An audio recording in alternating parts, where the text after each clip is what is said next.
everyone, my name is Rayla, and today I will be showing you my time from when I interviewed experts about writing in therapy and their opinions about it being used in the classroom. But before we continue, I just wanted to let you know that there was a slight issue because this video ended up being just a little bit too long, and so because of that, I decided to split the video into two different parts. So this first part is going to be questions 1 through 4, and then the next part is going to be questions 5 through 7. And so without further ado, we can just head right into the video, and I hope you all enjoy. Thank you! My name is Tori Watlington. I'm a high school RSP teacher, and I teach for the Marietta Valley Unified School District, and I also look to promote SEL and equity in my classroom. Hi everyone, I am Dominique Connerly. I am a third grade teacher in Rialto Unified, and I am a student-led classroom proponent. Okay. My name is Caitlin Cooper, and I teach English, sophomore English, and creative writing in Washoe County, which is in Reno, Nevada. Jason Smith, I teach 5th grade, and that is in Clark County School District, located in Las Vegas, Nevada. So first question, what is your personal definition of SEL? Alright, so SEL to me just means allowing students to emote while they're engaged in learning. Students are going to have bad days, adults are going to have bad days, and not just stopping them from learning because of it, but just finding ways to kind of marry the two. Let's go take a walk. While we're on our walk, let's talk about what we just learned. And I also want to listen to what you're going through and validate, those feelings. Not just say, oh, you're a kid, you don't know what's going on, that stuff doesn't really matter. They know what things are feeling like. When we were students, we had bad days and we knew what it felt like and we wanted to be respected. So to me, SEL means respecting and validating the feelings of your students while offering strategies to grow past them. To piggyback off of what Tori was just saying,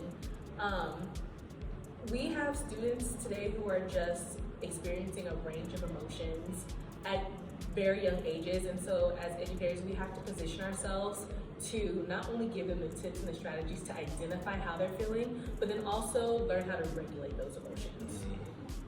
Social emotional learning. Mm-hmm. My personal view of it, or the definition, is making sure that the brain is taken care of and the heart is taken care of before anything else is taken care of.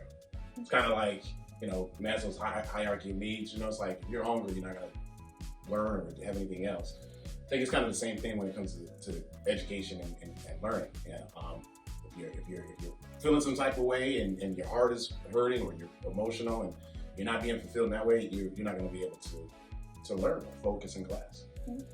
I agree with what Jason said. I would add, to me, social emotional learning includes learning how to identify what emotions we're feeling, because I find that a lot of my students and a lot of my colleagues as well don't necessarily, they know they don't feel great, but they can't identify what it is. And so we're not sure how to work through it. And also coming to a place as you identify those emotions where recognizing it's okay to feel those emotions. And it's okay to not be okay. We just don't necessarily want to stay there forever.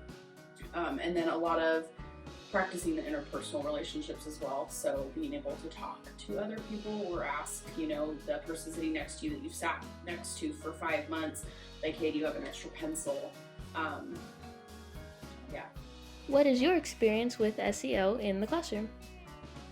Good question. How do we use it personally? Mm-hmm. I've used it doing kind of brain breaks.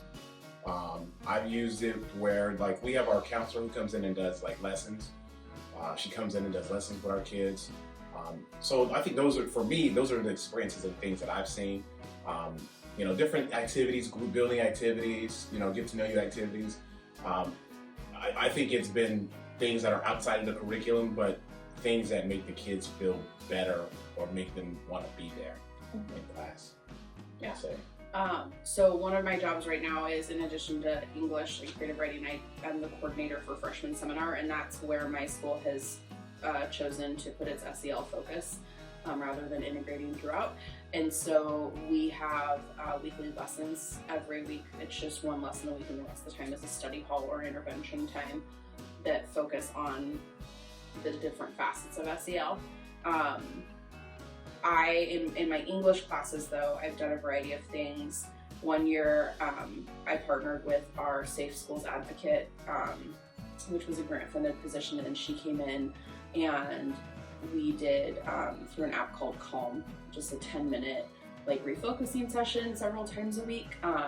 And then we transitioned her out and we just kept doing it. We do it like 2 or 3 times a week depending on what the kids asked for. And that was a nice beat of time. For creative writing, we do a 10-minute refocusing at the beginning of class, and that can be doodling, it can be writing, it can be just putting your head on the desk and breathing.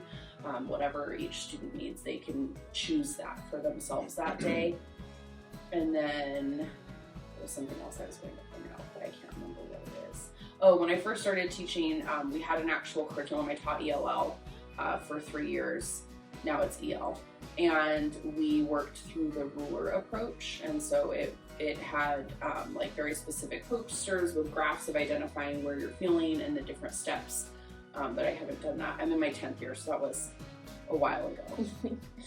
So for me, I'm like the primary user of SEL in the classroom on my site, and I've used it for mental health check-ins every day. So we'll go on Nearpod, and it's just like, hey, how are you feeling? And they have different answers.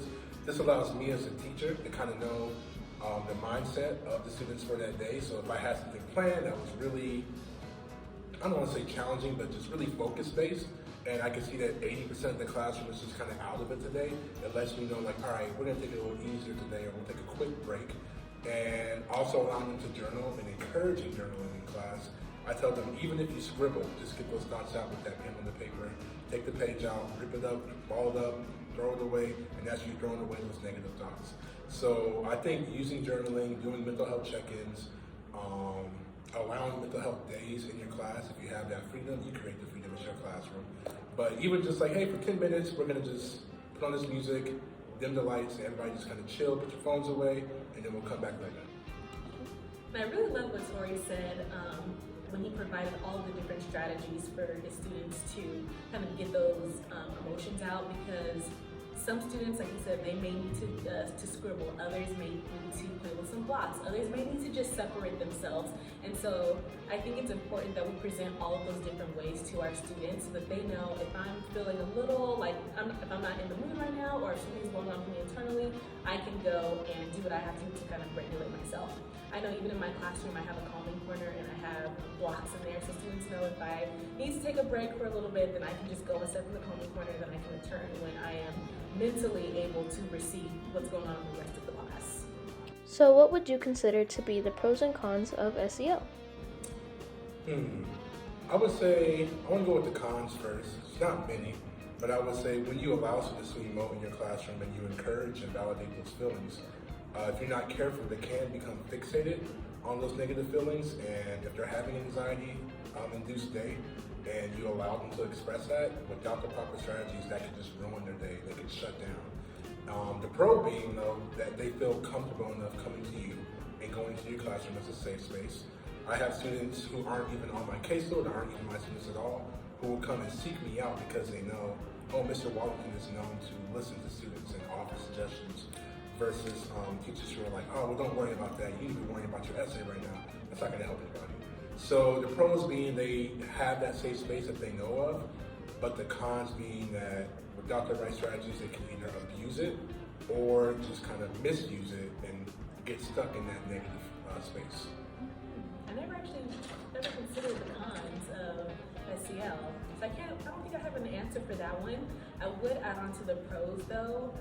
In addition to allowing our classrooms to be safe spaces, providing those skills and strategies, those are going to be essential for them even outside of the classroom. So wherever they are, they know that if something is not right now, I can practice these strategies that Mr. Wellington or Ms. Connolly gave me in the classroom, outside of the classroom as well. So they're going to follow them wherever they are. I think the pros are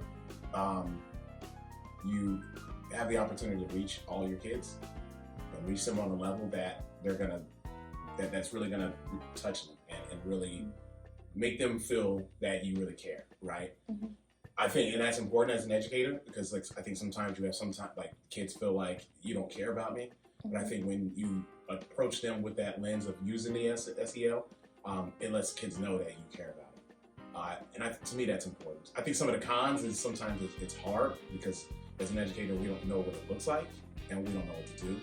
And it's like, sometimes it's really a really deep look inside of you as an educator. And it's kind of hard for people to really admit that they don't know what they're doing, or it's hard to do it, right? You know what I mean? So, and I think that's the con, is like a lot of people don't want to do the work, and that's kind of an issue.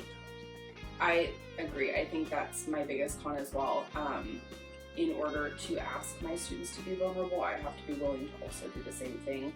And it concerns me, even in my current role as freshman seminar coordinator, asking our student population to be vulnerable with teachers that I know have not put in the work and are not interested in doing the work. And I think that gives the teachers a lot of power over students when they're at the most vulnerable, and that terrifies me because I don't want them to be harmed further than they already have been.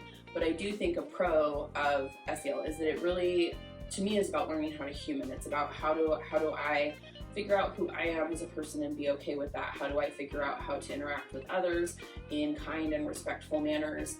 And how can I grow into I want my kids to be amazing humans who are able to do what they want when they're 25 and 35 and 45.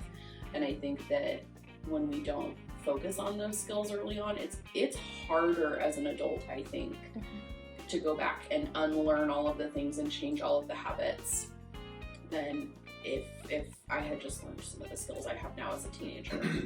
Like, a lot of drama would have been avoided. Yeah, I think it's to go along with Caitlin saying, it's the cool thing about it. Another pro is like it exposes you to the human side of being a teacher, where you get out of the curriculum and you're like, who cares about the curriculum right now? It's like, right now I just want to see the human side of my students and let you guys know that, like I said, that I'm here for you.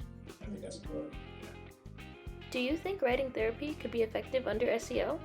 Okay, so have you two heard of writing therapy? Yes. Well, I have, after watching your video that was like, that was my first introduction to writing therapy. Okay.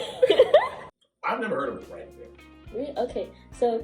You? No. Okay. But I'm very intrigued. Okay, so writing therapy is basically just the act of writing down your emotions in a journal, or it can even just be drawing. It's really just putting pen to paper about maybe like a scribble or like how you're feeling, and especially if you write it down, it allows you to reflect on it later in life and really get a grasp of like, oh, maybe view it from like a third person perspective and see, this is how I was feeling, this is how I can better deal with it. So it's really like a reflection tool, as well as it's kind of like journaling, more specifically.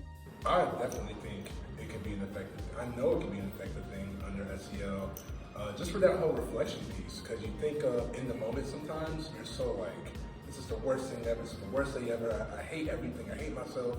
And when you write all that down, and say like a week or a month later, you look back at it, you're like, oh, I was tripping. Like, it really wasn't that bad actually. And it kind of reminds you that this too shall pass. Like, at that moment, you thought, this is it, I'm stuck in this forever. But clearly you moved past it.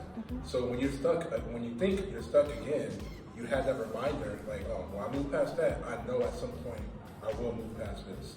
And just having that, like, having it tangible in a journal or on your computer or whatever, this is a great reminder.